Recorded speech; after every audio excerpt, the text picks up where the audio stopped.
Basés principalement dans la vallée de la Kapisa, à l'est de Kaboul, les soldats français sont régulièrement pris pour cible et les pertes françaises s'alourdissent d'année en année.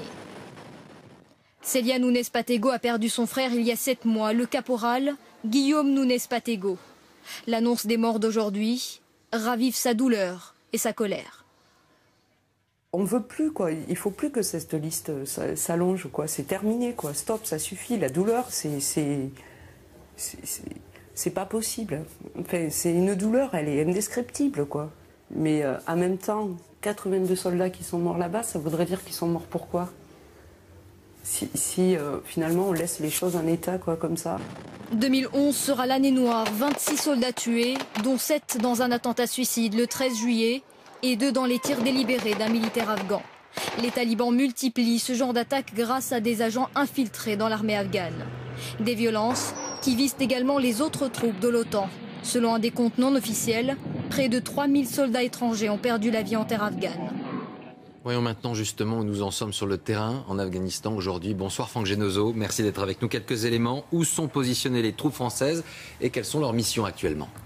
Eh bien, les troupes françaises sont essentiellement positionnées dans 3 zones. Il y a d'abord Kaboul, la capitale afghane, et puis il y a au nord-est de cette ville 2 vallées stratégiques. La première, la vallée de la Sourobi, et puis un petit peu plus loin, la vallée de la Kapisa, dans laquelle sont tombés ce matin les soldats français. Alors, leur mission a considérablement évolué depuis 2002, puisqu'à l'époque, il s'agissait essentiellement de traquer un homme, Oussama Ben Laden, et le réseau Al-Qaïda. Et par la suite, eh bien, la France a donc décidé d'envoyer un certain nombre de soldats au sol. En 2002, il y en avait exactement 640. Ce contingent s'est ensuite étoffé au fur et à mesure pour lutter contre les talibans, jusqu'à 4000 soldats par exemple en 2010. Et puis 2011, grand tournant, eh bien, c'est l'élimination de Ben Laden par les Américains dans cette maison au Pakistan. Et là, les autorités françaises se disent, eh bien, mission en partie remplie, nous allons pouvoir ramener à la maison un certain nombre de nos soldats qui ne sont donc plus que 3600 sur le territoire afghan, chargés d'encadrer et de former l'armée afghane. Comme sur ces images, il devrait en tout cas ce contingent diminuer encore progressivement jusqu'à 0,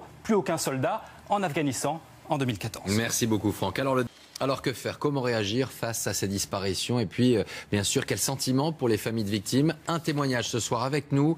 Joël Lepin, bonsoir, merci d'être avec nous. Vous avez perdu votre fils, Julien, en 2008, lors d'une embuscade tendue par les insurgés à l'est de Kaboul. 9 soldats avaient, ce jour-là, perdu la vie. D'abord, monsieur Pain, une première réaction quand vous avez entendu la nouvelle ce matin.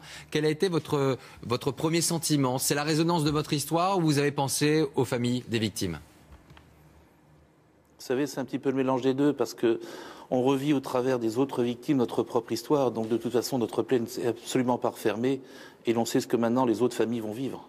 Une fois encore, la question revient, vous le voyez à la une de l'actualité. Faut-il, selon vous, rester en Afghanistan ou partir désormais? Vous savez, la question aurait dû être peut-être posée à l'origine. Il n'aurait peut-être jamais fallu y aller. Et au moins, si dans les conditions actuelles, il faut véritablement rentrer. Je veux dire, nous n'avons plus rien à y faire, si ce n'est que compter le nombre de nos morts. Nous allons créer des frustrations au niveau de nos militaires qui, eux, sont des hommes d'honneur et qui n'auront pas fini leur mission. Mais aujourd'hui, on sait très bien que c'est l'aura politique qui prend le pas, justement, sur l'honneur de nos militaires. Il faut donc rentrer, selon vous? Il est plus que, oui, qu'important que nous puissions rentrer, et il est important que, justement, notre ministre de la Défense et notre président prennent aussi conscience de ce que ça peut, j'irais, provoquer, parce qu'aujourd'hui, qu'est-ce que l'on voit comme avancée sur le territoire afghan, si ce n'est 72% du territoire qui est occupé par les talibans, et que de toute manière, nous n'aboutirons à rien, si ce n'est qu'à scolariser quelques petites filles, comme aime à le dire l'ex-ministre de la Défense à Kaboul. Ça s'arrête là. Merci beaucoup. Il faut également pouvoir connaître la vérité. Merci beaucoup, Joël Lepin, pour votre témoignage ce soir.